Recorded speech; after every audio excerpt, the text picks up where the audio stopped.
औज़ुबिल्लाहिमिनश्शैतानिर्रजीम बिस्मिल्लाहिर्रहमानिर्रहीम। अस्सलामु अलैकुम ख़वातीन हज़रात, मैं हूं आपका होम्योपैथिक डॉक्टर रिजवान साकिब और आपसे मुखातब हूं शमा होम्यो क्लिनिक लाहौर पाकिस्तान से।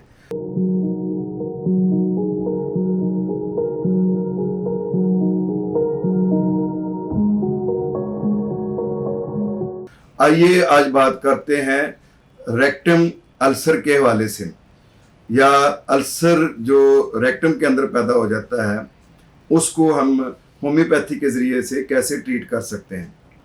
देखिए, जो हमारी लार्ज इंटेस्टाइन है उसके आखिरी जहाँ ये ख़त्म होती है उसके कोई आखिरी चंद इंच जो होते हैं कोलोन के या लार्ज इंटेस्टाइन के, वो बिल्कुल ऐसे जो अमूदी हो जाते हैं जब, तो उसको उस हिस्से को हम रेक्टम कहते हैं। तो रेक्टम के जो एंड है वो एनस पर होता है।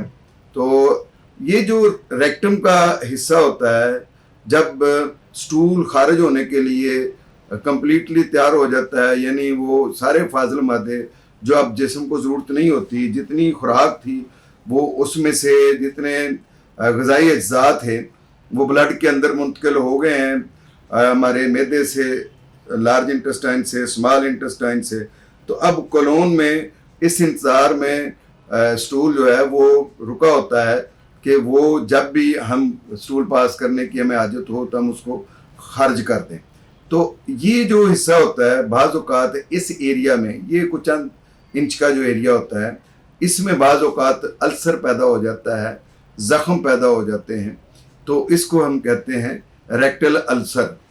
तो ये जो अल्सर ऑफ रेक्टम भी कहा जा सकता है इसको।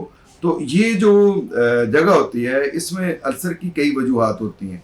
पहली बात तो ये है कि हार्ड स्टूल का खारिज होना, कि कब्ज़ रहती है और स्टूल बहुत सख्त खारिज होता है, तो उसकी वजह से वहाँ जो झिल्ली होती है, मेम्ब्रेन होती है, उसके अंदर स्कार पैदा हो जाते हैं, उसके अंदर वो वहाँ से छिल जाती है, तो उसकी वजह से वहाँ अल्सर पैदा हो जाता है।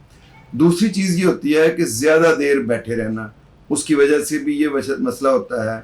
पानी कम इस्तेमाल करना, जिसकी वजह से ज़ाहिर है स्टूल में के अंदर वो मॉइस्चर नहीं होता है, उसकी वजह से वो नरम नहीं होता है और वो जब निकलता है तो उस जगह को वो छील देता है। तो इसी तरह से फाइबर का कम इस्तेमाल भी इसके लिए प्रॉब्लम पैदा करता है। इस तरह से ओबेसिटी या मोटापा भी रेक्टम के अल्सर का बायस बनता है।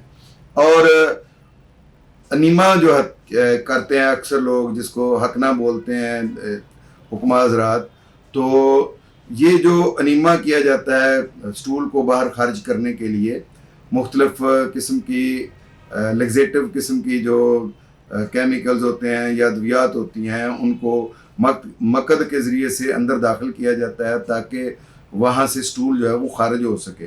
तो उसकी वजह से भी ये बार बार इस तरह का अमल करना, इसी की वजह से भी ये प्रॉब्लम हो जाता है कि मकद का अल्सर पैदा हो जाता है। बाज़ ऐसे टेस्ट जो एनएस के ज़रिए से किए जाते हैं, जैसे कोलोनोस्कोपी है और दीगर इस तरह के कोई जो टेस्ट हैं, उनके भी बार बार रिपीट करने से इस तरह के मसाइल पैदा हो जाते हैं। बाज़ औक़ात कुछ लोग जो हैं पखाने को खारिज करने के लिए अपने हाथ का इस्तेमाल करते हैं, उंगली का इस्तेमाल करते हैं, उसकी वजह से भी ये प्रॉब्लम हो सकता है मकद के अल्सर का। इसके अलावा अगर पाइल्स का आर्जा है, हेमोरॉइड है, बवासीर है, तो उसकी वजह से भी रेक्टल अल्सर की प्रॉब्लम हो सकती है। आईबीडी या अल्सरेटिव कोलाइटिस है, तो उसकी बुनियाद पर भी ये कोलोन का अल्सर जो है वो पैदा हो सकता है।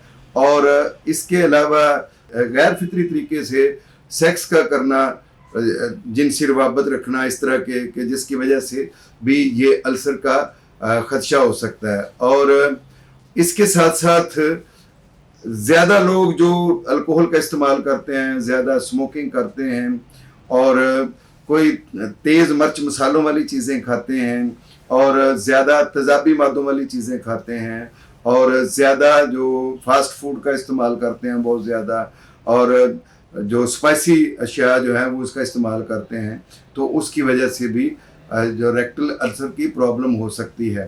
क्रोन डिजीज़ है یا یہ جو ہمارے ہوتی ہے ایچ پیلوری ہے اس کی وجہ سے وہ زیادہ دیر تک رہے تو اس کی بنیاد پر بھی یہ کولون کا السر ہو سکتا ہے.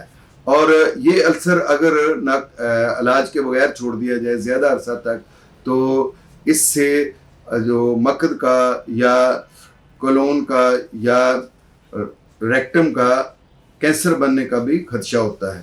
تو اس کے لیے ہومیوپیتھی میں کون سی ادویات ہیں اور کون سی احتیاطی تدابیر کرنی چاہیے تاکہ یہ مقد کا یا کولون کا السر جو ہے وہ پیدا نہ ہو. اور ریکٹم السر سے بچنے کے لیے ہمیں کون سی تدابیر کرنی چاہیے اور اگر ہو گیا ہوا ہے تو اس کو منیمائز کرنے کے لیے ہمیں کون سی ہوم ریمیڈیز یا کون سی تدابیر اختیار کرنی چاہیے اور کون سی میڈیسن استعمال کرنی چاہیے. اس کے بارے میں ڈیٹیل کے ساتھ انشاءاللہ آپ کو نیکسٹ لیکچر میں بتاؤں گا. بہت شکریہ. اللہ حافظ. السلام علیکم.